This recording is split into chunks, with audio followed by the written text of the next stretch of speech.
வணக்கம். இன்று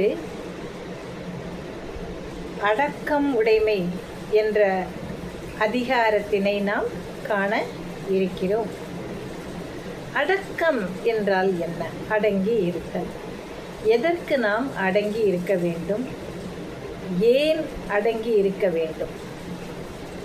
இது நம்மளுக்குள்ளார எழக்கூடிய ஒரு கேள்வியாக வருகிறது. நம்ம சொல்லுவோம், ஒரு பழக்கு சொலவாடலில் பார்த்தோன்னா அடக்க ஒடுக்கமாக இரு அப்படின்னு சொல்லுவோம். அடக்க ஒடுக்கம் என்பது என்ன? மற்றவர்களோடு நாம் பயணிக்க வேண்டிய நிர்பந்தம் ஏற்படுகிறது. வாழ்க்கையில் நமக்கு எல்லாருமே தான் வேணும். இதில் யாரை விடுத்து நம்ம தனியாக இயங்க முடியாது அப்படிங்கிறது உண்மை. அப்போது எடுத்தெறிந்து பேசுதல். என்ன செய்வோம்? ஒருத்தர் சொன்னால் நம்ம கேட்க மாட்டோம். உடனே பளிச்சுன்னு ஒரு பதிலை சொல்லுவோம். அது தேவையோ தேவையில்லையோ அப்படி ஒரு பதில் சொல்லுவோம். அது அடக்கம் கிடையாது. இன்னொன்று என்ன? பெரியவர்கள், நம்மை விட வயதிலும் அனுபவத்திலும் பெரியவர்கள் சொல்லக்கூடிய சொற்களை நாம் முதலில் காது கொடுத்து கேட்க வேண்டும். வீண் ஆர்கியூமெண்ட்னு சொல்லுவோம் இல்லையா, அது விவாதங்களை வைத்து கொள்ளக்கூடாது. ஏனென்றால் அவர்கள் அனுபவசாலிகள். சில அனுபவங்களை நம்மால் எளிதாக பகிர்ந்து கொள்ள முடியும், சொல்ல முடியும், தெளிவாக சொல்லணும்.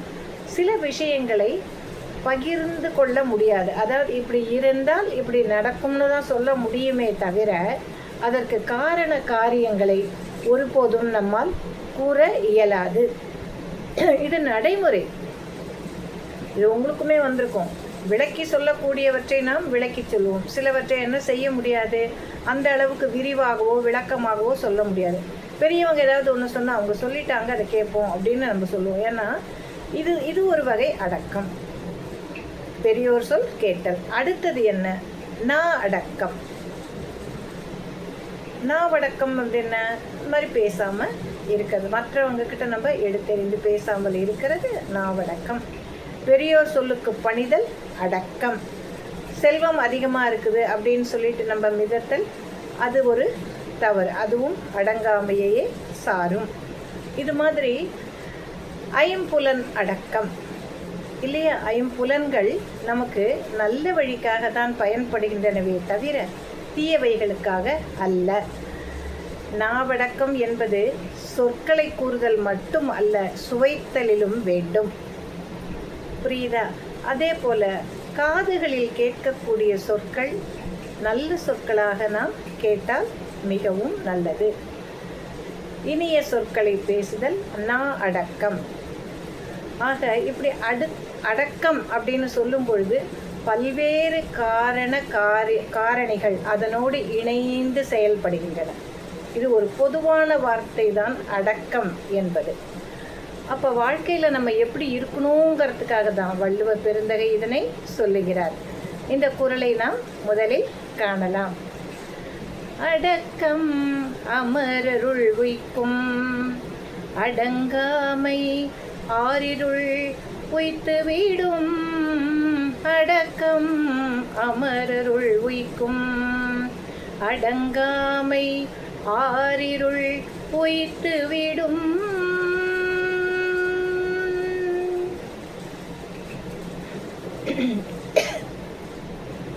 இத்தனை அடக்கங்கள் இப்போ நான் சொன்னேன். அத்தனையும் என்ன அப்படின்னாக்கா, ஒருவன் தன் வாழ்நாளில் சிறப்பாக வாழ வேண்டுமெனால் ஐம்புலன் அடக்கம் வேண்டும்.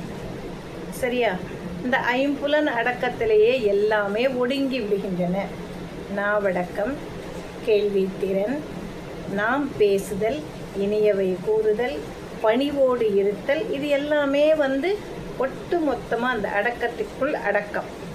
சரியா? இப்போ இந்த மாதிரி இருந்தால் என்ன நடக்கும்? அடக்கம் அமரருள் உய்க்கும், நம்மை தேவர்களுக்கு இணையாக கொண்டு செல்லும்.